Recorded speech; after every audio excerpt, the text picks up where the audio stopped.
네, 이제 주일 예배 시작하겠습니다. 다 같이 찬양하세 찬양 드리겠습니다.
다음 찬양 부르기 전에 제가 기도 한번 드리겠습니다. 하나님 아버지 감사합니다. 오늘도 이렇게 이전에 아버지 주일 예배에 오게 하시고 참여하게 하시며 감사합니다. 하나님 아버지 이 예배가 주님이 원하는 예배가 되게 도와주시고 하나님이 전하는 말씀을 내가 귀 기울여 들을 수 있는 은혜가 되게 도와주시옵소서.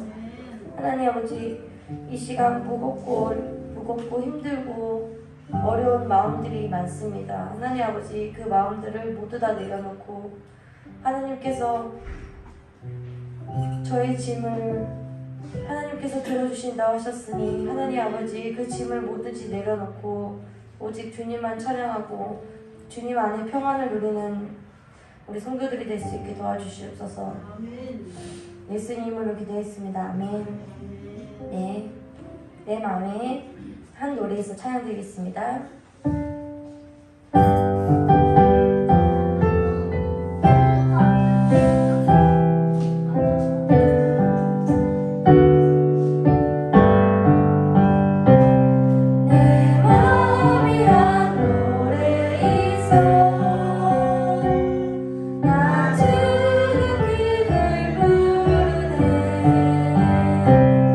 이 노래를 부를 때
하나님의 선물을 잘 받으셨습니까? 네. 하나님이 주시는 평화가 진정한 저희의 평화라는 것을 고백하는 시간이 됐으면 좋겠습니다. 이 시간 하나님이 이 세상이 내 집이 아니요 찬양 드리겠습니다.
사도신경으로 신앙 고백 드리겠습니다. 전능하사 천지를 만드신 하나님 아버지를 내가 믿사오며 그 외아들 우리 주 예수 그리스도를 믿사오니 이는 성령으로 잉태하사 동료이며 말에게 나시고 불의한 날에게 고난을 받으사 십자가에 못 박혀 죽으시고 장사지 사흘 만에 죽은 자 가운데서 다시 살아나시며 하늘에 오르사 전능하신 하나님 형편에 앉아 계시다가 저로서 산자와 죽은 자들의 심판으로 오시리라. 성령을 믿사오며 거룩한 번영과 서로 사소로 공정함과 죄를 사하여 주신 것과 몸이 사는 것과 영원히 사는 것을 믿사옵나이다. 아멘. 네, 오늘 부를 찬송가는 191장 찬송 부르겠습니다. 통합 찬송가는 427장입니다.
우리를 대표해 김기중 장로님 나오셔서 기도드리겠습니다.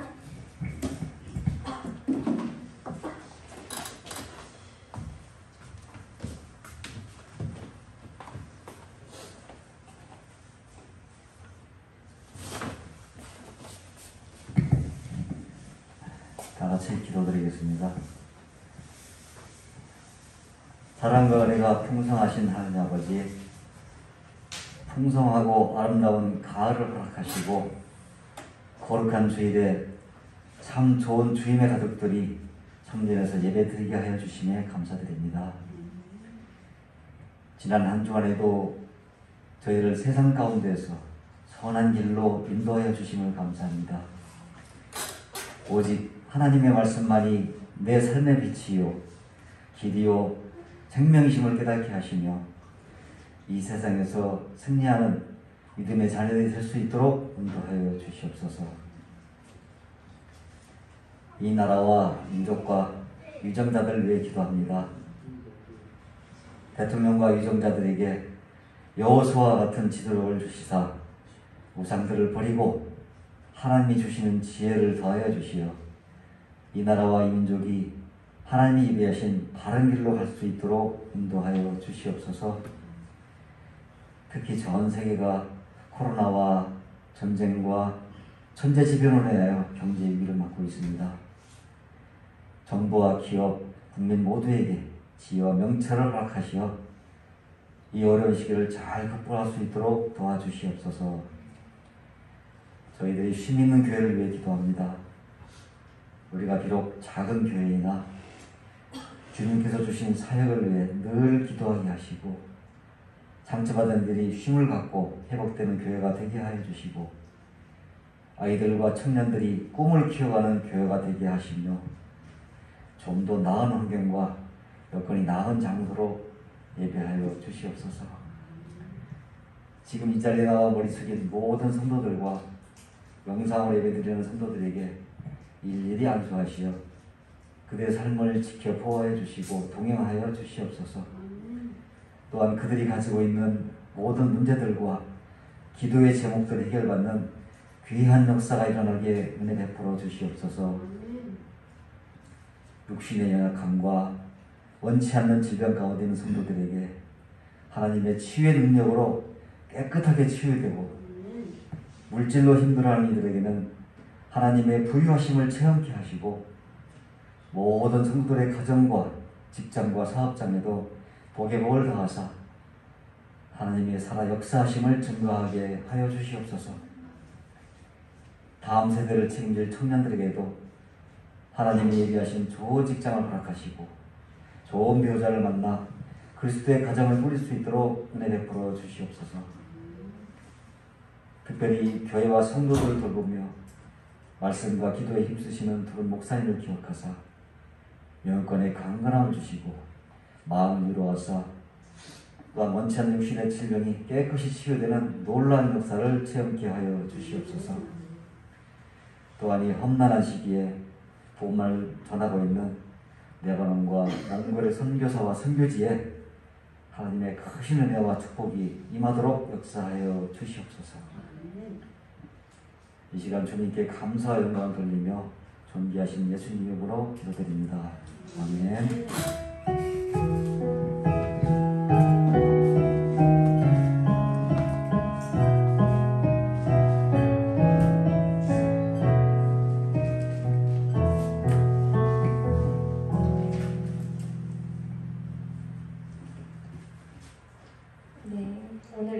오늘 이 시간 보신 말씀은 에베소서 5장 22절에서 33절 말씀입니다. 에베소서 5장 22절에서 33절 말씀입니다.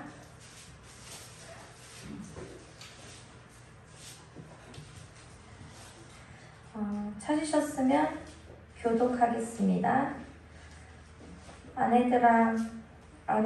아내들이여 자기 남편에게 복종하기를 주께 하듯 하라. 이는 남편이 아내의 머리들이 그리스도께서 교회를 이룬다고 하시니 그가 바로 몸의 구주시니라. 그러므로 교회가 그리스도에게 하듯 아내들도 범사에 자기 남편에게 복종할지니라. 남편들아 내 사랑하기를 그리스도께서 교회를 사랑하시고 그 교회를 위하여 자신을 주신같이 하라. 이는 곧 물로 씻는 말씀으로 깨끗하게 하사 거룩하게 하시고 자기 앞에 영광스러운 교회를 세우사 티나 주름을 빛이나 이런 것들이 없이 거룩하고 귀엽게 하시라. 이와 같이 남편들도 자기 아내 사랑하기를 자기 자신같이 할지니 이는 아내를 사랑하는 자는 자기를 사랑하는 것이니라. 누구든지 언제나 자기 육체를 미워하지 않고 오직 양육하여 보호하기를 그리스도께서 교회에게 함과 같이 하나니 우리는 그 몸의 지체이니라. 그러므로 사람이 부모를 떠나 그의 아내와 합하여 그 둘이 한 육체가 될지니 이 비밀이 크도다. 나는 그리스도와 교회에 대하여 말하노라. 합독하겠습니다. 그러나 너희도 각자 자기의 아내를 사랑하시고 자식을 자치하고 아내도 자기의 아내를 존경하리라. 아멘. 이 시간 이경진 목사님 나오셔서 말씀 전해드리겠습니다.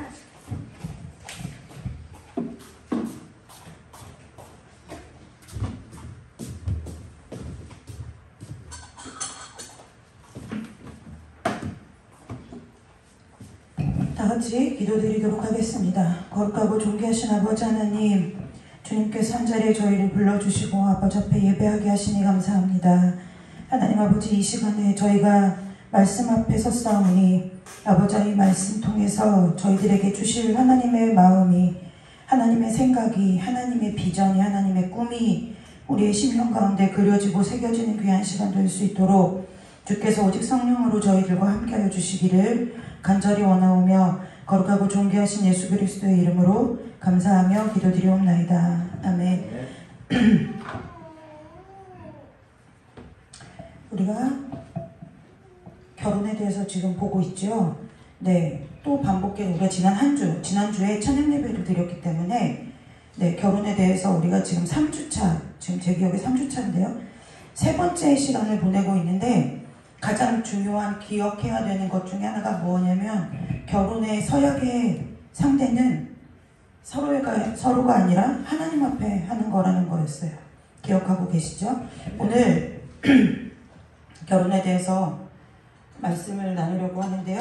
오늘 함께 보신 에베소서 5장의 말씀을 보면 우리가 아마 여러분들이 꽤 오랜 시간 동안 신앙생활을 하시면서 아마 결혼하는 가정이 믿는 가정이라면, 그리고 목사님이 주례를 세우실 경우에 네, 이 말씀을 하는 것을 많이 보셨을 거예요.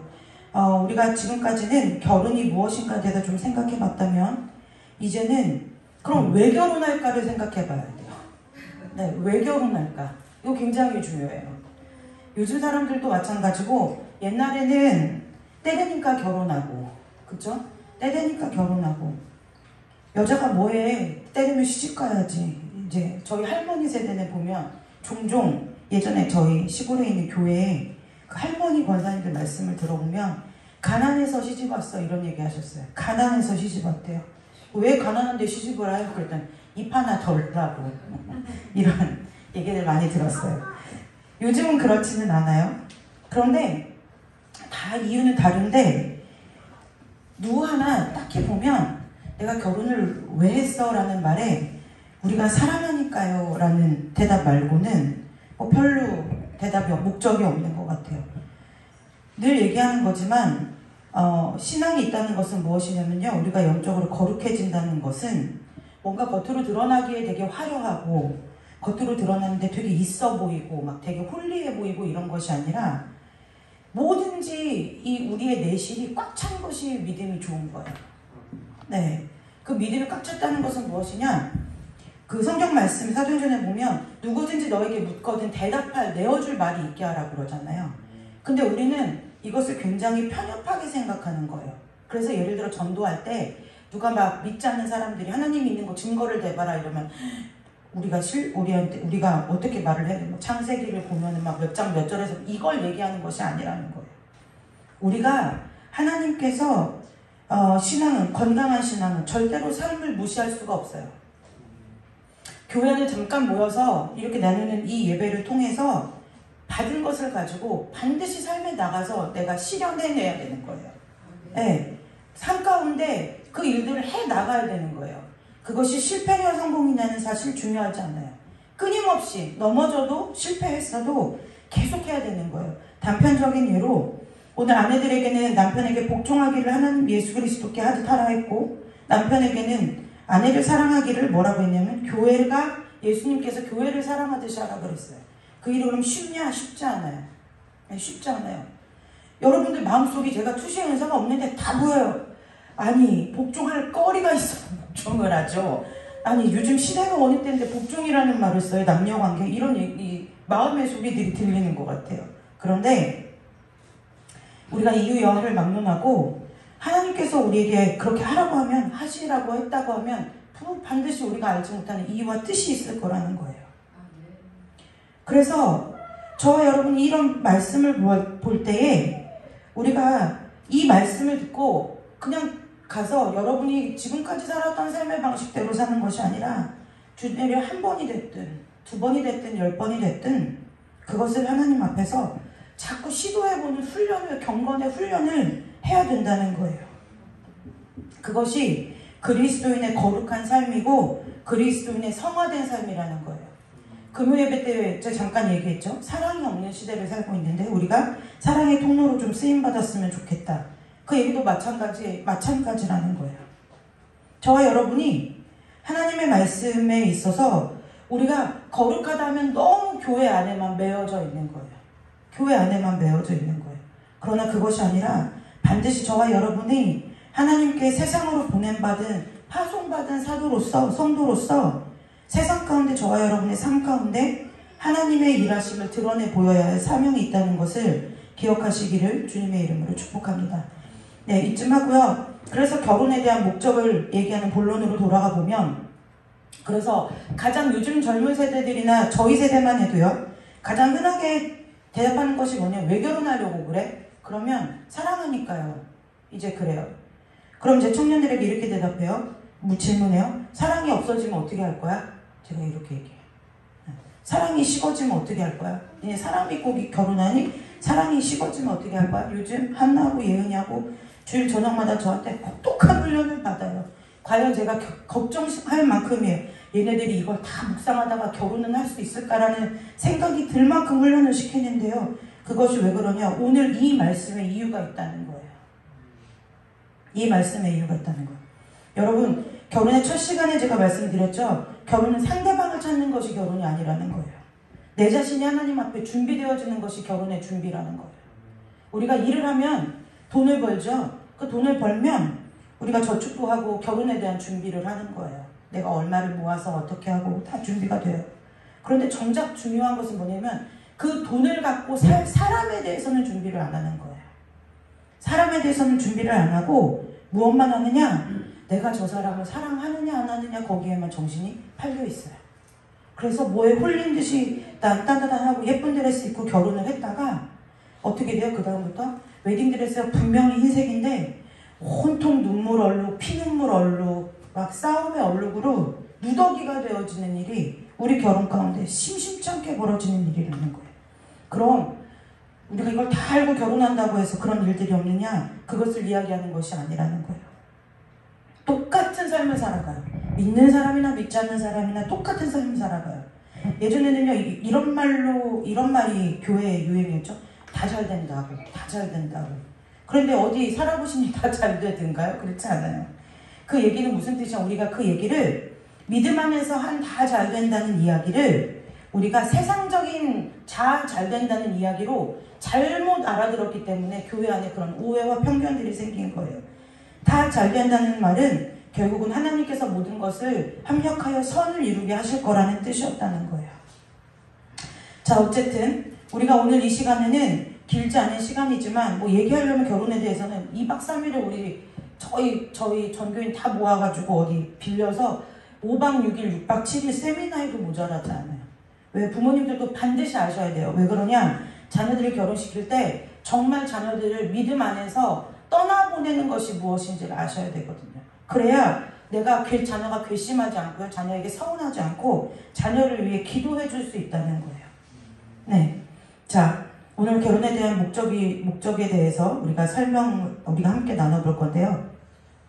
창세기 1장 2장 이렇게 다 돌아보면 제가 그 얘기했던 거 기억하실 거예요. 하나님 다 좋다 그러세요. 그러는데 2장에 가가지고 뭐라고 하냐면 딱 한 가지 안 좋은 게 나와요. 그게 뭐냐면 사람이 혼자 사는 게 좋지 않아 보인다는 거예요. 네, 사람이 혼자 사는 게 좋지 않아 보인대. 그래서 하나님께서 어쨌든 간에 우리의 형상을 따라서 사람을 만들었는데 그 사람이 혼자 사는 것이 좋지 않아 보인다는 거예요. 그래서 하나님께서 그것을 해결하고 싶으셔서 해결하기 위해서 하신 행동이 뭐죠? 아담의 갈빗대를 취해서 이 아담을 깊이 잠들게 한 다음에 갈빗대를 취해서 하와를 만드셨어요. 근데 그 하와는 원래 하와가 아니었고 어떤 생명체라는 사람을 만들었어요. 근데 그 사람을 보고 누가 하와라고 불렀어요? 아담이 하와라고 불렀기 때문에 이제 하와가 됐죠. 그런데 이 아담의 반응이에요. 아담의 반응이 뭐라고 말했냐면 살 중에 살이고 뼈 중에 뼈고 살 중에 살이라고 얘기했어요. 그게 무슨 얘기냐면 이런 거예요. 얘 뼈도 내 거고 살도 내 거네? 이 얘기인 거예요. 네, 막 뼈 중에 뼈, 살 중에 살이다. 우리나라 성경이 너무 어려워요. 그래서 좀 우리나라 성경이 어려우신 분들은 그 기독교 서적하는 데 가면은 메시지 성경이라는 게 있어요. 그걸로 좀 이렇게, 그거는 우리가 편하게 일상의 대화체로 이렇게 되어 있는 성경이기 때문에 그걸 그냥 쭉 읽으시면 좀 쉽게 성경을 이해하시는데 도움을 받으실 수 있어요. 하나님께서 그런데 얘 뼈도 내 거고 살도 내 거네? 했던 이 사람을 하나님께서 뭐라고 말씀하셨냐면 돕는 배필이라고 하셨어요. 근데 이 돕는 배필이라는 뜻을 이 잠언에 가면 우리는 결혼할 때 여러분 우리 오랜만에 손 한번 들어볼게요. 자, 생각해 보세요. 그냥 마음에 오는 대로 하셔야 돼요. 내가 살아본 이런 거는 결혼할 때 자, 사랑이 있어야 된다. 손 들어보세요. 사랑이 있어야 된다. 자, 그 다음 이 뒤로 두 번째 질문을 하면 이제 헷갈리시는 거. 그 앞에 드릴 걸 그랬나 하시고 우정이 먼저야. 우정이 있어야 된다. 손 들어보세요. 네. 우정 모르겠죠. 이제 두 번째 하니까. 근데 성경은 사랑에 앞서 부부간에 있어서는 우정을 먼저 얘기해요. 네. 근데 우리 요즘 현대시대하고 좀 바뀌었죠. 그래서 예전에 이영미 여사님 오늘 함께 하시지 못하셨는데 이영미 여사님 저기 커피를 한 잔 마시는 날에 이영미 여사님 이제 친구분들 얘기를 하시면 저한테 이러는 거예요. 사실 저는 우리 장모님이 제일 친한 친구인데 이제 우리 권사님이 다른 친구들 모임에 이렇게 가면은 친구들이 남편 험담하기가 그렇게 바쁘다는 거예요. 그래서 왜 내가 여기서 이 비싼 커피와 아까운 시간을 써가면서 이 얘기를 듣고 있어야 하는가에 대해서 그냥 예전에는 그냥 들었는데 그날따라 그게 되게 마음에 걸리시더래요. 그 얘기를 이제 차 마시면서 나눈 적이 있어요. 그런데 제가 그 말씀을 듣고 그래 참 감사하다 싶었던 것이 뭐냐면 그것이 우리가 알든 모르든 간에 성경에서 부부간에 가장 기본 근본 베이스로 얘기하는 우정이라는 거예요. 네. 그래서 부부간은 결혼을 왜 하느냐 이것 때문에 설명하는 거예요. 부부는 서로에게 있어서 가장 좋은 친구가 되어야 된다는 게 성경의 명령이에요. 네. 그래서 우리는 부부를 생각할 때 근데 여러분 그 하나님 정말 좋으신 분이에요. 왜 그러냐면 이제 제가 중간중간 제 얘기를 할 텐데 제가 예전에 목사님도 만나기 전에 혼자 어떤 목사님이 저희 교회 부흥에 오셨던 목사님이 너 이제 대학교 졸업반이니까 너 신랑감 놓고 기도해야 된다. 너 늦었다. 이렇게 하셨는데 저는 내심 믿고 있었던 것이 저희 할머니가 제가 초등학교 입학식 날 입학했다고 갔더니 무릎 꿇어 앉혀놓고 선생님 기도는 공부 잘하라는 기도는 안 해주시고 신랑감 만나라는 기도를 해주셨던 것이 제 생생히 기억이 나요. 그래서 저희 할머니가 너 날 때부터 그 기도를 했다는 거예요. 어린 마음에 생각할 때는 내가 7살에 학교 갔거든요. 7살부터 무슨 시집을 가? 이제 이런 생각을 귀등으로도 듣지 않았던 우리 할머니 이상의 이런 생각을 했었어요. 그런데 제가 짝도 없죠. 상대도 없어요. 누가 저를 좋아해 주지도 않았어요. 혼자 있을 때 하나님 저 목사님이 결혼하라고 기도를 하라는데 뭘 기도해야 돼요? 그런데 하나님 저한테 처음으로 주셨던 하나님 무슨 음성을 들려주시고 이것이 아니라 처음으로 주셨던 생각이 뭐냐면 사랑이 무엇인지에 대해서 좀 한번 깊이 묵상해봐야 되겠다라는 생각이 들기 시작한 거예요. 그래서 제가 청년들 보고 지금 너희들 싱글 때 묵상해라 하는 그 얘기가 내가 하나님 앞에 시간을 보냈던 그 묵상했던 시간을 통해서 하나님 나한테 성령이 스승되셔서 가르쳐 주신다는 거예요. 네, 그래서 묵상이 없으면 묵시가 없으면 백성이 방자에 행한다고 하잖아요. 그것이 무슨 얘기? 믿지 않는 사람한테 하는 얘기가 아니라 믿는 우리에게 하시는 말씀이라는 거예요. 날마다 하나님의 말씀을 양식처럼 길든 짧든 중요한 것이 아니라 내가 오늘 하루 붙들고 살아가야 할 하나님의 말씀을 붙드는 것이 여러분의 삶에 있어서 아무것도 아닌 일 같아도 그것이 삶의 뼈대와 근간을 이룬다는 거예요. 어찌됐든 그래서 사랑이 뭘까 고린도전서도 읽어보고 사랑에 관한 책도 사서 좀 읽어보고 그랬는데 그것이 답이 아니라 정말 어떤 것이냐면 제가 그래서 제가 하나님 앞에 기도할 때 무슨 기도냐면 하나님 저는 막 불같은 사랑 말고요 평생을 친구 같은 사람이 배필이었으면 좋겠어요 라는 생각이 들었어요. 네, 너무 힘들 것 같아요. 불같은 막 사랑하고 이러는 것이 되게 왜 그러냐면 이미 저는 제가 말씀드렸잖아요. 사춘기 이전에 사람이라는 것은 기댈 수 없는 존재라는 것을 아주 명확하게 아는 삶의 시간들이 있었어요. 그래서 제가 하나님 그 시간들을 통해서 저를 하나님 앞에 세우셨지만 어찌됐든 그래 그럼 사람한테 기댈 수 없겠구나 라는 것이 제 삶의 아주 중요한 가치관 하나로 자리 잡았어요. 그런데 왜 그 얘기를 하느냐면 그래서 그러니까 사람과 사람이 만나서 사랑을 하더라도 이게 언제든지 아닐 수 있겠구나 라는 생각이 너무 강하게 들었던 거예요. 그래서 제가 그 시간들을 이제 그런 시간들을 보내고 기도하면서 하나님 앞에 소원처럼 기도했던 게 뭐냐면 하나님 친구 같은 사람이랑 가면 좋을 것 같아요. 평생을 믿을만 하고 평생 좋은 친구 하나 얻는 것이 결혼이면 괜찮을 것 같다는 생각을 하게 됐어요. 어쨌든 성경에서 오늘 지금 이 얘기를 하는 것은 성경에서 곳곳에 우리 결혼에 대한 이야기가 나오는데 이 잠언에서 특별히 지금 제가 PPT를 보면 흐트러지기 때문에 하지 않아요? 나중에 좀 정리해서 드리기도 할 건데 이 잠언에서 배우자를 서로에 대해서 칭할 때는 무엇을 얘기하느냐 서로의 사랑이라고 우리나라 말로는 표현이 되어 있지만 우정을 얘기하는 거예요. 그래서 우리가 결혼할 배우자에게는 서로에게 어떤 존재가 되어줘야 되느냐 가장 좋은 친구가 되어줘야 된다는 거예요. 네, 좋은 친구라고 하면 오히려 우리나라 문화에서는 좀 좋은 친구라는 개념이 더 가까이 와닿으실 거예요. 좋은 배우자가 되세요. 그러면은 사실 저희 부모님 세대들은 그게 뭔지 잘 몰라요. 잘 몰라요. 왜냐면 그냥 뭐 금슬이 좋거나 아니면 금슬이 나쁘거나 이 정도이지. 그런데 평생을 함께 할 만한 좋은 친구가 되어줘야 된다는 것이 사실 저와 여러분에게 있어서 우리나라 문화에서는 조금 더 쉽게 와닿는 거예요. 그 역할을 하라는 것이 오늘 뭐 길게 말했는데 5장 22절에서 33절까지의 말씀의 그 근거라는 거예요. 그래서 결혼은 무엇이 먼저이냐? 우정이 먼저예요. 네, 우정 위에 하나님의 사랑이 부어지는 것, 그것이 결혼이라는 거예요. 그래서 한 가지 기억하셨죠? 그래서 제가 청년들하고만 하지 않고 우리 부모님 세대도 있어야 되는 게 우리가 서로 뜨겁게 예전에 젊었을 때처럼 육신적으로나 감정적으로 뜨겁게 사랑할 수는 없지만 우리가 남은 시간 동안에 하나님 앞에서 서로에게 아주 좋고 충성된 친구의 역할들은 감당할 수 있지 않느냐 해서 우리가 지금 전 세대가 같이 이 말씀을 함께 나누는 거예요. 잠언만큼 이 우정에 대해서 많이 얘기하는 데가 없어요. 그래서 우리 목사님은 예전에 어디서 잠언 읽으면 지혜로워진다는 얘기를 듣고 성경을 잠언만 한 30번 읽은 적이 있대요. 네. 그런데 잠언 17장 17절 말씀에는 뭐냐면 친구의 특징이 나와요. 근데 친구는 잠언 17장 17절에 뭐냐면 사랑이 끊어지지 않는다라는 말이 나와요. 근데 이 사랑이 끊어지지 않는다는 말은 뭐냐면 우리가 혼인서약할 때 보면 기쁠 때나 슬플 때나 아플 때나 건강할 때나 병들 때나 뭐 이거 있죠. 그 멘트. 검은 머리가 팥불이 될 때까지. 이것이 이 친구는 사랑이 끊어지지 않는다라는 말의 특징이라는 거예요.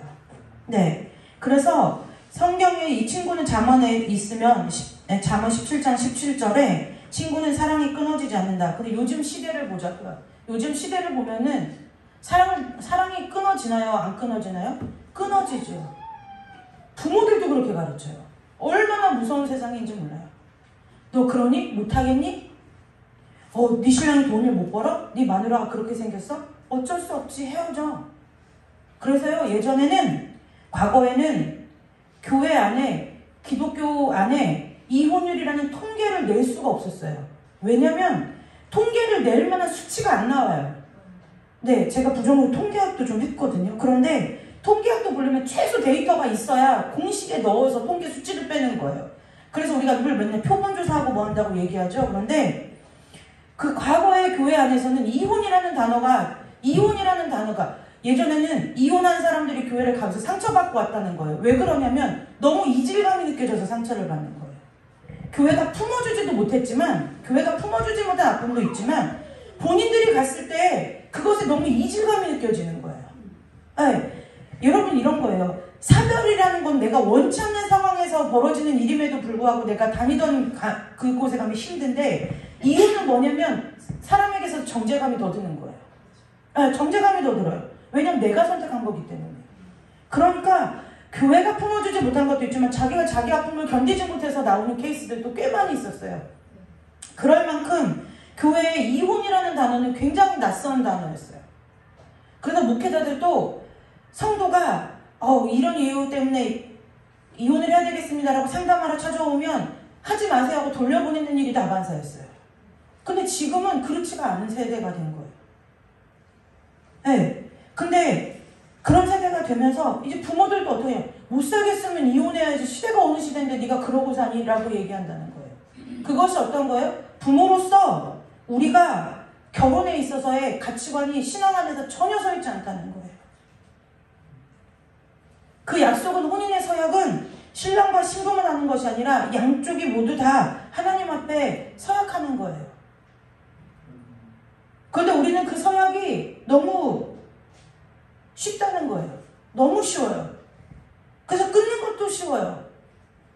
하나님께서 서약이라는 단어를 쓰실 때에는 반드시 무엇이 전제되어 있어야 하냐면 피가 전제되어 있는 거예요.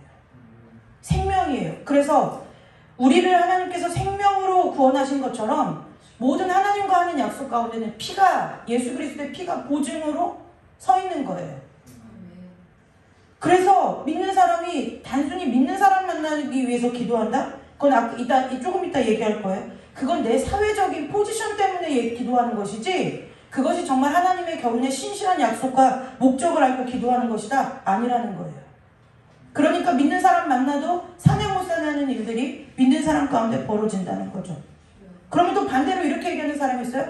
어차피 그럴 바에는 내 마음에 맞는 사람 만나서 함께 결혼해서 잘 살면 되는 거 아니냐. 그러니까 이것도 저것도 하나님하고는 전혀 상관없는 거라는 거예요. 첫 번째 특징이 뭐라고요? 사랑이 끊어지지 않는다는 거예요. 그 친구가 어떤, 여러분들이 인간관계 보면 아시잖아요. 어떤 게 정말 내가 정말 그 사람이 내가 그렇게 생각하는지 내 마음 다 몰라도 어떤 사람을 내가 정말 마음에 참된 친구라고 생각하느냐, 내가 힘들 때 곁에 있어 주었던 사람이에요. 네, 내 모습이 어떻든지 간에 끊임없이 항상 내 곁에 있어 주던 사람을 내가 친구로 여기지 않느냐는 거예요. 그것이 배우자의 첫 번째 특징이고, 그것 때문에 우리가 하나님 앞에 혼인서약을 한다는 거예요. 그리고 잠언에 보면은요, 18장 24절에 이런 말씀이 있어요. 내용을 요약하자면 그거예요. 진짜 친구는 동기간보다 가깝대요. 네, 진짜 친구는 동기간보다 가깝대요. 그런데 그 친구들은요, 또 어떻게 돼요? 내가 잘 되고, 나에게 좋은 일들이 생겼을 때 정말 나와 같이 기뻐해주고 함께 기뻐해주죠. 그리고 또 내가 정말 이건 아닌 것 같은 삶의 길을 걸어갈 때는 정말 그 친구를 다시는 보지 않을 각오를 하고 따끔하게 충고하고 조언한다는 거예요. 이것이 잠언에서 말하는 그 친구 간의 우정을 설명할 때 나오는 대표적인 예들이에요. 친구가 어떤 때는 나에게 뼈 때리는 조언을 할 때가 있어요. 뼈 때리는 조언을 할 때가 있어요. 그게 사역자와 성도들 간에도 마찬가지예요. 성도가 음란에 빠졌어요? 성도가 예를 들어 범죄함에 빠졌어요? 근데 사역자가 기도만 하고 있어요? 사역자 아니라는 거예요. 가서 뼈 때리게 두드려 패줘야 되는 거예요. 몸을 때리라는 것이 아니라 충직한 충고를 해야 된다는 거예요. 그래서 좋은 교회 첫 번째 조건은, 건강한 교회 첫 번째 조건은 뭐냐면, 그 메시지가 여러분들이 나중에 우리가 여기서 함께 모여 신앙생활 하지만 또 어느 때 하나님의 뜻에 따라서 우리가 교회를 또 옮겨야 될 수도 있잖아요. 그런데 정말 건강한 교회는 뭐냐면, 사역자들이 뼈 때리는 조언을 할 수 있느냐 아니냐가 건강한 교회 최고의 관건이에요. 요즘은 뭐냐면 다 위로만 해줘요. 위로만. 잘한다. 아니요, 그건 친구가 아니라는 거예요. 누가 그러냐? 제가 그런 게 아니라 잠언 말씀에 써 있는 거예요. 그래서 서로가 서로에게 그러한 친구가 되어줘야 되는 것이 결혼이라는 거예요. 네. 그래서 이제 저와 여러분이 한 가지, 우리가 사랑은 아직 우리가 사랑의 감정을 어떻게 해결하지 못했을지라도 이미 사랑하고 있다면 이제 뭐예요? 그 사랑이 더 깊어져서 우정으로 가는 단계까지 우리가 서로 이해하는 데까지 가야 된다는 거예요. 이게 구약의 잠언에서 말하는 우정이죠. 이제 신약으로 넘어오면은 우정이라는 것에 있어서 거기에 있어서 하나가 더 추가가 돼요. 플러스가 돼요. 네, 그것이 뭐냐면은 우리가 예수 그리스도로, 자, 구약 성경까지는 예수님이 오기 전이죠. 그래서 그때까지 이제 우리가 우정을 얘기할 때 우정을 얘기하는 거예요. 신약으로 넘어오면은 여기 반드시 무슨 사건이면 십자가 사건이 있어요. 그래서 이 우정 위에 우정을 덮어 싸고 있는 게 누구냐면 예수 그리스도가 있어요. 그래서 예수님이 계세요. 그래서 이 예수님으로 말미암아 우리가 어떠한 존재가 되었냐면은 그 새로운 피조물이 되었어요. 그러면 우리의 우정의 목표가 어디로 가느냐? 내가 새로운 피조물로서 함께 살아가는 것에 목적이 있다는 거예요. 네, 그래서 우리가 결혼의 목적은 단순히 둘이 만나서 서로 사랑하고 행복하게 사는 것, 이것에서 그치면 안 된다는 거예요. 거기서 그치면 믿는 사람끼리 결혼을 했건 믿지 않는 사람끼리 결혼을 했건 한쪽은 믿고 한쪽은 안 믿는 사람이 결혼을 했건 그것이 중요한 게 아니라는 거예요. 그것이 먼저가 아니라는 거예요. 그러면 우리가, 자, 제가 그 얘기했어요. 그러면 그래서 자, 여러분 잘 생각해 보세요. 제가 우리 전도사하고 우리 예은이한테도 이 질문을 했어요. 왜 믿는 사람이랑 결혼하려고 그러니? 제가 그 질문을 던졌어요. 그 얘기는 왜 했느냐면 정말 우리가 믿는 사람과 결혼을 해야 할 이유와 목적에 대해서 알고 있느냐는 거예요. 네, 모르죠. 모르니까 그랬어요. 묵상해봐라. 제가 그랬어요. 우리는 대부분 그것이 뭐냐면 신앙에 있어서 내 신앙생활 할 때 좀 편한 거예요. 그리고 뭐냐, 나에게 유익이 있어요. 나에게. 네. 뭐냐면 교회 갈 때 발목 잡지 않을 것 같고, 나 11조 드릴 때 뭐라 하지 않을 것 같고, 내가 인생에 힘든 일이 있을 때 기도 받을 수 있겠고, 뭐 이러한 유익이 있어요. 그런데요, 여러분, 그럼 자 비교해 볼까요? 아, 교회 가는 일. 근데 무조건 요즘은 시대가 바뀌어서 타종교라고 해서 다 못 가게 하고 그러지 않아요. 이해되시죠? 네. 정말 이게 잘된 것인지 잘못된 것인지 모르겠는데 잘못된 거예요. 하나님 편에 서서 보면요. 어쨌든 그래 존중해 줄게. 예전에 제가 저희 이모네 집에 잠깐 학교 때문에 살 때 있었는데 제가 워낙 골수분자 기독교인인 걸 알던 저희 이모부께서 저에게 들어간 첫날 우리 사이좋게 지내자. 그런데 저 말에 뼈가 있다라고 생각했어요. 근데 저희 이모부가 뭐라고 얘기했냐, 저에게. 너는 기독교인, 나는 불교인. 서로 존중해주며 살자는 거예요. 그래서 제가 뭐냐, 굉장히 어렵겠네요 라고 얘기를 했어요. 몇 달 못 있다가 제가 그 집에서 나왔지만 그냥 나쁘게 나온 건 아니에요. 제가 이제 예배 때문에 교회를 가려고 이제 옮겨서 나오게 됐는데 그것처럼 요즘은 서로가 서로에 있어서 뭐를 존중해요? 종교를 존중해 주는 거예요. 그래서 이 대부분 보면은 결혼식도 뭐 토요일 날 하고 뭐 다 이렇게 다 돼요. 이게 돼요. 자, 볼까요? 11조 못하게 한다? 요즘 그것도 아니에요. 왜요? 요즘 젊은 사람은 대부분이 네가 본 거 내가 본 거 각자 사고 이렇게 그것도 얼마든지 둘 사이에서 서로 뜨겁게 사랑할 때 합의되면은 뭐 별 문제 되지 않아요? 기도한다고요? 그러면요, 그쵸? 믿는 부모님 만나면 교회 가서 기도하고 불교 다니는 부모님 만나면 법당 가서 기도하고 별 차이가 없어요. 네, 이렇게 이유를 굳이 따지자고 하면 내가 왜 믿는 사람하고 결혼해야 되냐? 그럼 저한테 이렇게 물어보고 그래도 믿는 사람이니까 믿는 사람이랑 결혼해야지 않나요? 라고 얘기하실 거예요. 그러니까 우리가 그만큼 결혼에 대해서 우리의 내실이 불량하다는 거예요. 내실이 불량하다는 거예요. 아까 잠언에서 우정을 얘기할 때 첫 번째는 뭐라고 했어요? 끊어지지 않는 데 했어요. 끊어지지 않는다는 것을 팀 켈러라는 목사님이 있어요. 그 팀 켈러 목사님 뭐라고 얘기하냐면 결혼의 그 우정의 항상성이다 그래요. 항상 같다는 거예요. 네, 항상성이라고 말해요. 항상성이라고 얘기하시더라고요. 그런데 또 두 번째 우리가 갖고 있는 그것은 뭐냐면 이 항상성에 있어서는 뭐냐면 항상 친구가 좋은 친구라고 하면은 우리가 우리의 속을 털어놓잖아요. 내면을 털어놓잖아요. 아무에게도 할 수 없는 일들을 얘기하잖아요. 그렇기 때문에 무엇을 나누는 거냐? 생각을 나누는 거예요. 감정을 나누는 거예요. 영혼을 나누는 거예요. 예. 우리 젊은 세대 흔한 얘기로 뭐 소울메이트라 그러죠. 제가 첫 시간에 완벽하게 깨드렸죠. 소울메이트 같은 거 이 땅에 꿈도 꾸지 말아라. 아무도 없다. 제가 깨드렸어요. 그런데 이 생각과 감정과 어떻게 보면 영혼까지 나누는 것이 좋은 친구라고 성경에서는 얘기했어요. 근데 이 생각과 감정과 영혼을 나누는 것이 사람의 근간이 돼요. 사람이 살아가는 가치관의 근간이 된다는 거예요. 근데 이 근간의 출발이 다르기 때문에 우리가 좀 어렵다는 거예요. 네, 출발이 다르요. 생각하는 방식이 달라요. 감정을 나누는 방법이 달라요. 이게 너무 힘든 거라는 거예요. 네, 그래서 미소가 우리 승원 친구랑 결혼하잖아요. 그러니까 항상 저 가정을 놓고 지금 기도하는 것이 뭐냐? 이것이 같아지면 괜찮아요. 네, 이것이 같아져야 된다는 거예요. 이것이 한 길로 가야 된다는 거예요. 네, 한 길로 가야 돼요. 근데 이것이 왜 어렵냐? 믿는 사람과 믿지 않는 사람이 만났다. 지금 이 얘기를 하려는 것이 아니라, 자 보세요. 우리나라 사람들의 이상한 특징들이 있는데 이것이 우리나라뿐만이 아니라 전 세계 사람들의 특징이에요. 뭐냐? 거기 나오죠. 어디죠? 31절에 그러므로 사람이 부모를 떠나 그의 아내와 합하여 그들의 한 육체가 될지니한데, 여기서 우리나라 성경은 사람이라고 했어요. 그런데 원래 성경은 사람이 아니에요. 남자예요. 원래 성경은 남자예요. 남자가 부모를 떠나는 거예요. 그럼 여자는 안 떠나느냐? 그 얘기로 쓴 게 아니라 남자가 가정의 머리이기 때문에 남자가 그 원 가정에서 떠나줘야 된다는 거예요. 떠난다는 것은 무엇이냐? 보지 말고 살아라, 효도하지 말아라, 그 얘기가 아니에요.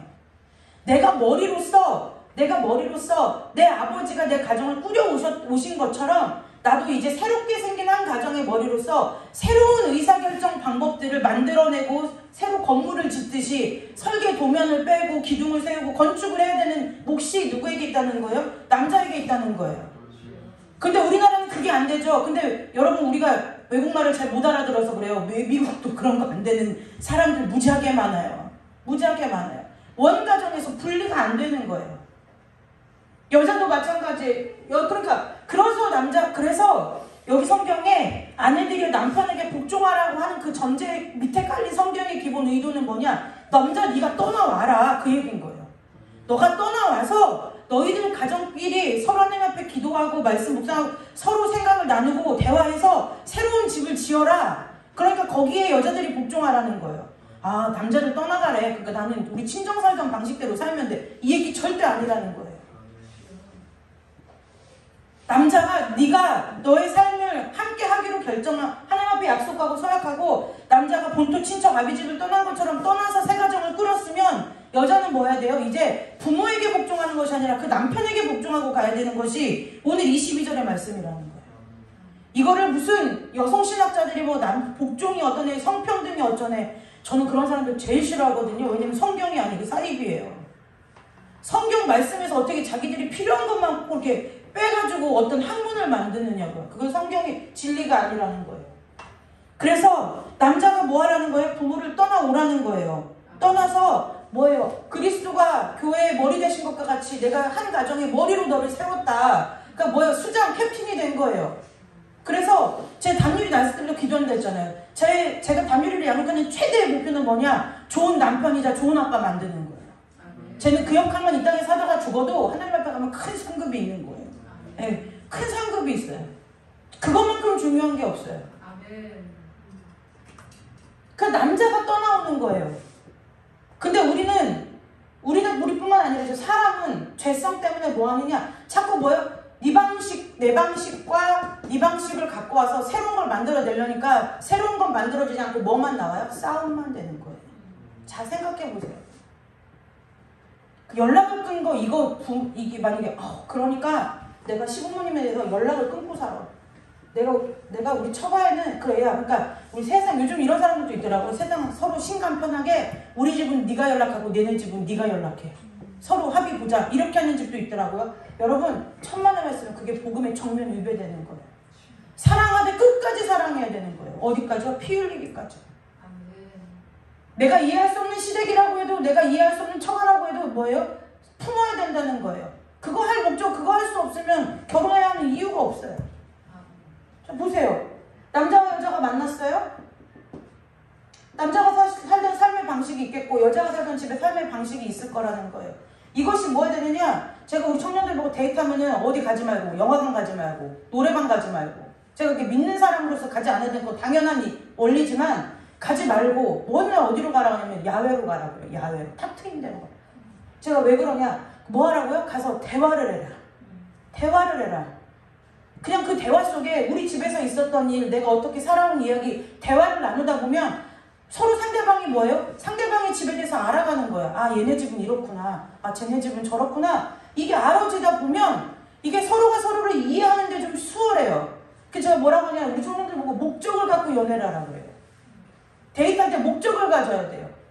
아, 오늘 반드시 내가 저 집안의 재정 상태를 캐내리라. 이러한 것이 아니라 이러한 것이 아니라 그래서 내가 저 인간이 나와 함께 살만한 이것이 아니라 하나님 앞에 기도하고 가라는 거예요. 하나님, 내가 오늘 이 사람을 만나서 보아야 할 것들을 보고 들어야 할 것들을 듣고 알 것들을 알게 하려고 기도하고 가라는 거예요. 예. 그렇게 가야 내가 그냥 예전에 뭐요? 그러면 이제 나중에 싸울 때 뭐냐? 니네 집 원래 이랬어? 막 이렇게 얘기가 될 때 난 분명히 얘기했는데 이걸로 또 싸우게 되는 거예요. 그래서 이게 서로 간에 그 대화를 해서 가라고 얘기를 하는 거죠. 이게 이 항상성에서 굉장히 중요한 거예요. 예. 그래서 우리가 서로가 서로를 알아가는, 그래서 연애할 때는 불같은 감정이 빨리 식는 것이 하나님의 은혜예요. 예. 빨리 식는 것이 은혜예요. 불같은 감정이 사람의 육신의 이 감정이 오래 지속될수록 내가 반드시 보아야 할 것들을 보지 못하고 너무 빠르게 결혼에 이르는 경우들이 너무 많아요. 예. 그러면 이혼한 것이 잘못이냐 그 얘기를 하는 것이 아니라 요즘 결혼 준비해서 돌싱글즈 뭐 이런 거를 많이 봐요. 근데 보면 그분들이 한결같은 고백이 뭐냐면 그 배우자들이 나쁜 사람이 아니다라는 거예요. 너무 빨리 결혼을 했거나, 예, 서로 자기도 미성숙해서 서로가 이해를 하지 못했거나 뭐 이렇다는 거예요. 그러니까 성경에서 말하는, 성경이 맞다는 것이, 진리라는 것이 뭐냐면 우리가 생각할 때는 우정이 아니라 사랑이 먼저거든요. 그래서 성경은 뭐냐면 우정이 있으면 사랑이 더하여진다는 거예요. 사랑이 더하여진다는 거예요. 여러분, 우리가 그러면은 어떻게 우정만 갖고 살아요? 그러죠. 근데 여러분, 우리 친한 친구 생각해 보세요. 친한 친구한테 좋은 자극들을 받지 않느냐는 거예요. 그 친구가 굉장히 좋은 사람이고 매력적인 사람이다라는 것을 우리가 알지 않느냐는 거예요. 네. 그래서 이런 경우 있죠. 나에게 정말 좋은 친구가 있어요. 그런데 예를 들어 내 여동생이나 남동생이나 뭐 누구에게, 내 누나나 누구에게 소개시켜주고 싶어. 그런데 뭐냐, 그 관계가 잘못돼서 나의 우정이 깨질까봐 두려워서 못할 만큼 우정이라는 힘이 사람들의 관계 가운데 주는 힘은 굉장히 강력하다는 거예요. 그래서 우리 안에는, 그리스도 안에서 서로 뭐 해야 돼요? 부부간에 우정을 발견하셔야 돼요. 근데 어른들의 지혜가 거의 틀리지 않는 것이, 저희 엄마에게도 약간 이렇게 질문하면은 그냥 미운 정으로 살아, 의리로 살아, 이런 거죠. 의리. 네, 서로 간에 의리를 지키는 것도 친구 간에 굉장히 좋은, 네, 굉장히 좋은 거예요. 그런데 저희 어린 소율이가 볼 때는 왜 이렇게 맨날 투닥거리냐는 거예요. 그 저방 일은 저방에 맡겨. 제가 그래요, 우리 소율이한테. 왜요? 안 사랑한 어린아이 눈에 볼 때는 막 뭔가 사랑하면 되게 꽁냥거리고 막 로맨틱 소설처럼 막 이렇게 뭐가 되어야 되는데 그게 아니라 맨날 티격태격 하는데 소율이가 멘붕이 헷갈리는 거예요. 아니, 저렇게 티격태격 할 것 같으면 밥이랑은 안 챙겨줬는데 밥은 꼬박꼬박 주는 것 같고 뭐가 이상한 거예요. 제가 저방 일은 저방에 맡겨. 알 수 없는 비밀이 있어. 제가 이제 이렇게 얘기해 주는데, 어찌되었든 오늘 이제 말씀을 마칠 건데요. 이 우정 기억하셔야 돼요. 네. 사랑에 실패하셨어도 상관없어요. 사랑은 우리 몫이 아니라 하나님의 은혜로 덮어주셔야 되는 거예요. 네. 그래서 저와 여러분의 삶에 있어서 우정의 근간을 튼튼히 하시기를 주님의 이름으로 축복합니다. 네. 그 우정은, 그래서 성경에서 이제 이 얘기하고 마칠게요. 이 우정은 뭐냐? 성경에서 말하는 우정을 딱 정리를 잘해서 보면은 서로 사랑을 고백하는 두 사람이 같은 목표를 향해 가기 위해서 하나 되는 거예요. 네. 그래서 여기 보면은 아내와 합하여 그 둘이 한 육체가 될지니 라고 얘기했잖아요. 그것이 무엇이냐? 그 하나됨이 무엇이냐 오늘 읽은 거예요. 아내들은 남편에게 복종하기를 하나님께 하듯이 하고 남편은 아내 사랑하기를 예수 그리스도께서 교회를 사랑하기까지 하고 그래서 뭐예요? 우리가 함께 말씀으로 깨끗하고 거룩함을 입어서 하나님 앞에 영광스러운 교회로 세움받는 것 이것이 그리스도인의 결혼의 최종 목표라는 거예요. 기억하시기를 주님의 이름으로 축복합니다. 네, 우리가 하나님 앞에 영광스러운 교회로 세움받기 위해서 서로가 그래서 아까 얘기한 거예요. 왜 생각하는 방법이 같아야 되냐? 왜 감정을 표현하고 나누는 방법이 같아야 되느냐? 왜 이 영혼의 동질성을 느껴야 되느냐? 왜 그러느냐? 우리가 한 목표를 가지고 하나됨을 이루었는데 그 한 목표가 이 땅에서의 행복이 아니라 하나님의 교회로 세움받는 거기 때문에 그렇다는 거예요. 네, 하나님의 교회로 세움받는 것이 성경에서 말하는 결혼의 목적이기 때문에 그렇다는 거예요. 우리가 제가 잠언 2장 17절 읽어드리고 마칠 건데요. 잠언 2장 17절에 이런 말씀이 있어요. 2장에 보면은 지혜에 대해서 얘기하면서 2장 17절에 그는 젊은 시절의 짝을 버리며 그의 하나님의 언약을 잊어버린 자라. 이게 결혼의 음란에 대해서 얘기할 때 네, 음란에 대해서 얘기할 때 이렇게 나왔거든요. 그런데 짝을 버린다라는 이 짝이라는 단어가 그 단어가 뭐냐면 원래 원어대로 해석하면은 가장 특별하고 좋은 친구라는 뜻이에요. 네, 가장 특별하고 좋은 친구라는 거예요. 여러분 생각해보세요. 이 구약시대는 시대를 막론하고 좀 방식이 다를 뿐이지 살아가는 삶의 모습은 거의 비슷해요. 그러니까 서양도 중동네 지방도 그 인류학을 보면은 고대에는 여자를 대하는 방식이 다 똑같은 거예요. 내 소유물, 뭐 내 재산 가치, 그래서 뭐 함부로 해도 되는 물건과 같은 개념이었는데 잠언이 쓰여져 있던 그 시대에 하나님께서 뭐라고 말씀하셨냐면 아내를 특별한 친구자 좋은 친구라고 얘기해 준 거예요. 네, 하나님은 그러니까 시대적으로 뭐가 아니라 그 하나님의 영원한 동일성이 우리에게 얼마나 큰 은혜가 되느냐면 그때는 여자를 진짜처럼 여기고 물건처럼 여기고 내 재산 가치로 여기던 그 시대에 하나님께서는 그 우리에게 뭐라고요? 짝이라는 그 배우자 그 배우자를 뭐라고 특별하고 가장 좋은 친구라고 최상급의 표현을 썼어요. 최상의 표현을 쓴 거예요. 가장 특별하고 좋은 친구라고. 획기적인 일이죠. 네.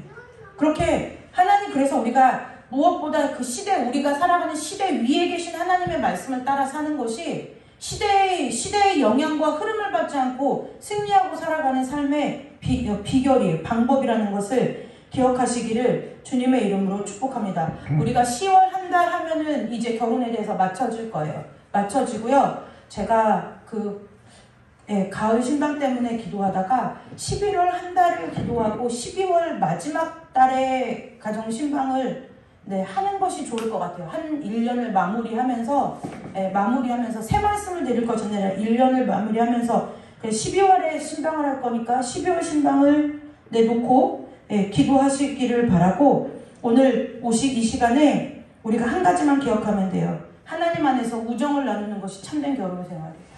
네, 우정을 나눌 수 있잖아요. 그래서 한 주간 동안도 가정 가운데 깊은 우정을 함께 나누는 가정들이 되시기를 주님의 이름으로 축복합니다. 기도하겠습니다. 하나님 아버지 감사합니다. 날마다 우리 각자의 가정들을 또 새롭게 세워질 가정들을 준비시켜 주시고 새롭게 하여 주셔서 하나님께서 주신 말씀에 합한 가정으로 날마다 지음받기에 부족함이 없도록 주님 축복하여 주시기를 간절히 원합니다. 우리 귀한 성도들 한 사람 한 사람이 하나님의 말씀에 순종하고 하나님의 말씀에 감동되어서 하나님의 말씀을 이 땅 가운데서 신실하게 살아내는데 부족함이 없도록 한 주간 가운데 주님께서 모든 은혜 내려주시기를 간절히 원하오며 거룩하고 존귀하신 이름으로 예수 그리스도의 이름으로 감사하며 기도드리옵나이다. 아멘. 우리 찬송 한 장 부르고요. 찬송 한 장 부르고 드려진 헌금 위에 기도하고 주기도문으로 예배 마치도록 하겠습니다.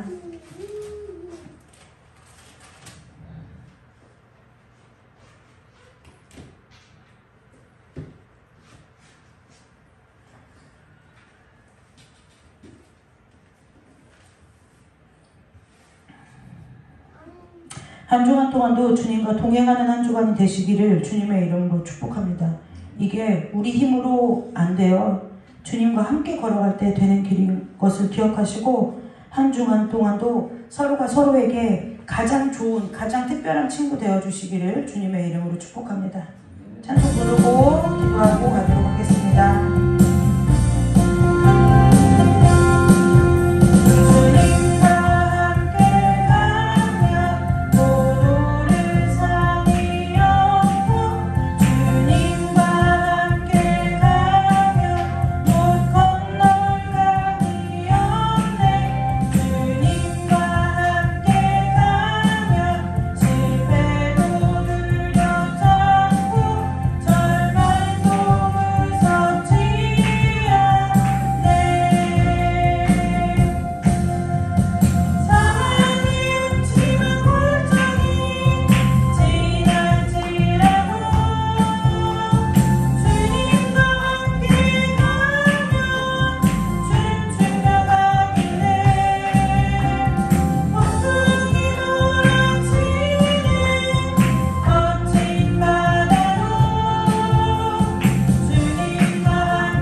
하나님 아버지 감사합니다. 하나님 아버지 우리를 그냥 세상 가운데 보내지 않으시고 아버지 우리 가운데 말씀을 담아서 세상 가운데 보내주시니 감사합니다. 이 말씀으로 우리가 세상을 이기게 하시고 이 말씀으로 세상을 사랑하게 하시고 이 말씀으로 내 가족과 가정을 사랑으로 품어안는 우리가 될 수 있도록 이 시간 은혜를 더하여 주옵소서. 아버지 하나님 앞에 이 시간 나올 때에 거룩하게 구별된 예물과 또한 범사에 감사함으로 예물과 또한 주일을 맞이하여 하나님 앞에 주일 예물 드리는 손길들이 있습니다. 또 먼 데서부터 아버지 마음을 드리고 몸을 들여 예배하는 우리 모두를 주께서 예물로 받아주시고 아버지의 아름다운 뜻이 이 땅 가운데 이루어지는 데에 귀한 통로로 쓰임받는 복이 우리 귀한 성도들의 한 주간의 삶 가운데 있도록 주님 축복하여 주옵소서. 자녀들을 축복하여 주시고 자손들을 축복하여 주시며 가문을 축복하여 주시고 아버지 멀리서 오고 가는 우리 귀한 성도들의 모든 아버지 안전과 출입을 주께서 지켜주시고 또 손으로 하는 생업 위에 주께서 복의 복을 더하사 마름과 부족함과 메마름이 없게 하시고 모든 것이 소산이 풍족하여 하나님께 은혜 입은 자로서 세상 가운데 많은 사람들을 살리는 데 귀하게 쓰임받는 영혼들 다 될 수 있도록 주께서 두 손 들어 축복하여 주시기를 간절히 원하오며 거룩하고 존귀하신 예수 그리스도의 이름으로 감사하며 기도드리옵나이다. 아멘. 이제는 우리 주 예수 그리스도의 은혜와 하나님 아버지의 넓고 크신 사랑과 성령 하나님의 내주 감화 감동 교통하심의 역사가 오늘 세상으로 나가며 또한 가정으로 돌아가서 하나님께서 허락하신 우정을 통해 이 땅 가운데 하나님의 교회를 거룩하게 세워나갈 하나님의 거룩한 자녀들의 머리마다 자녀와 자손마다 가문마다 손대어하는 일마다 이제로부터 영원토록 함께 하시기를 간절히 축원하옵나이다. 아멘. 이상으로 예배를 마치고요. 네, 광고 말씀드립니다. 기도해 주셔서 이미 이사님 잘 도착하셔서 오늘 함께 예배했고요. 다음 시간에 다음 주일 예배 때는 네, 잠깐 모셔서 몽골에서의 은혜를 나누는 것으로 하고 그리고 이제 다음 한 주간 동안 이제 목사님이 화요일에 CT 촬영을 하고 목요일 금요일 이제 4차 이제 2번 남았어요. 이번 가면 네, 그래서 네, 항암하고 그 다음에 또 CT 촬영을 하는데 이게 일반 CT 촬영하고 좀 달라요. 몸에 방사능 물질을 넣어야 되는 거라 몸이 굉장히 힘들어요. 그래서 지금 염려되는 거는 그 CT를 찍고 하루 쉬었다가 바로 항암을 해야 되는 상황이라 체력적으로 좀 부담이 클 것 같아서 물론 매일같이 기도해 주셔서 너무 감사드리지만 이번 항암 위해서 또 기도해 주시면 잘 받고 건강한 모습으로 뵙도록 하겠습니다. 네, 하나님 영광의 박수 올리고 예배 마치도록 하겠습니다.